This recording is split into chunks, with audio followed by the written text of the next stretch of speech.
How to change the car icon in Waze. In this short video, I'm going to show you how you can change the car icon in the Waze app. But before I do, please don't forget to like the video and subscribe to my channel. Okay, straight into it.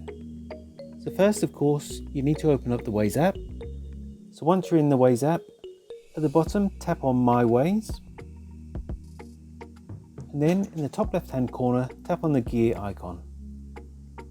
In the next settings menu, tap on Map Display.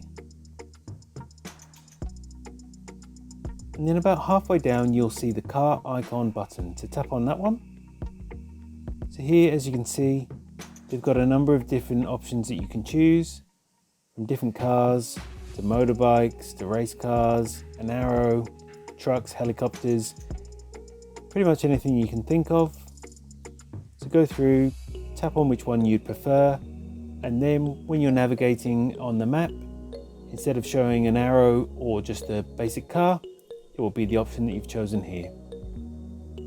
And that's all it takes to change the car icon in Waze. If you found this video helpful, I'd love it if you like the video and subscribe to my channel. Thanks for watching.